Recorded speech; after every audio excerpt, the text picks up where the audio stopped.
Lève-toi si tu as un caillou. Lève-toi si tu as une machette. Lève-toi si tu as un bâton et défends la souveraineté de ton pays. C'est un problème ivoiro-ivoirien. L'heure est venue pour que tu te lèves. Dieu te donnera les moyens. Que Dieu nous bénisse. Que Dieu bénisse la Côte d'Ivoire et que Dieu ressuscite ce pays qu'il a tant aimé. Alors, de trouver la solution pour retourner dans notre pays. Certains proposent une solution diplomatique, une solution politique, une solution militaire.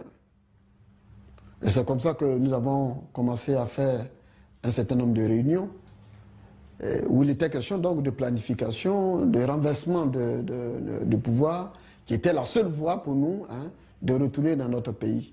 J'ai pu prendre de l'argent avec Stéphane Kipré, et puis un certain... J'ai pu prendre de l'argent avec Stéphane Kipré. J'ai pu prendre de l'argent avec Stéphane Kipré. J'ai pu prendre de l'argent avec Stéphane Kipré.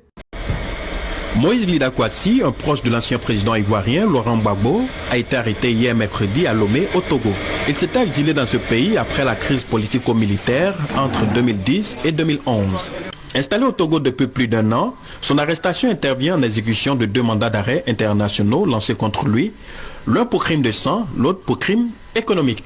Je reconnais que, en ma qualité d'ancien ministre d'État,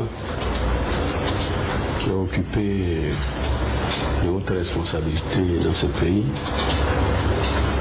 j'aurais pu communiquer aux nouvelles autorités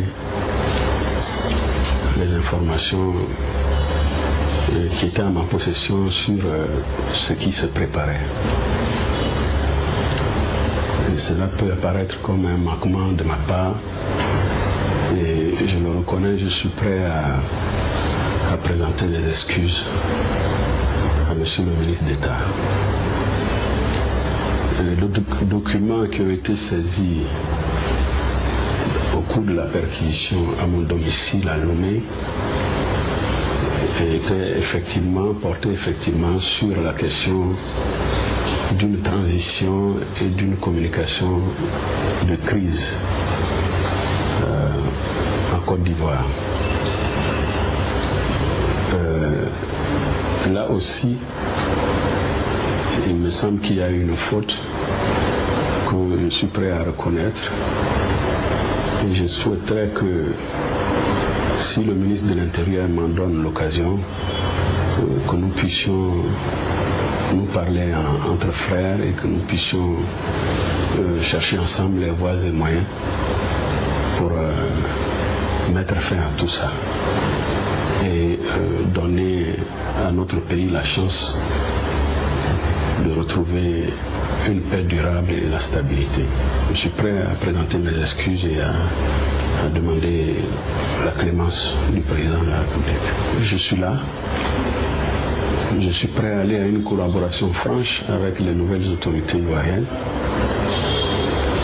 Je peux donner mon engagement sur ce point à Monsieur le ministre d'État, ministre de l'Intérieur. Je suis prêt à me mettre à la disposition du président de la République pour que nous puissions éviter à notre pays de nouvelles blessures, de nouveaux drames. La population a trop souffert, nous en sommes conscients. C'est à nous de trouver les opportunités et les moyens de juguler tout cela.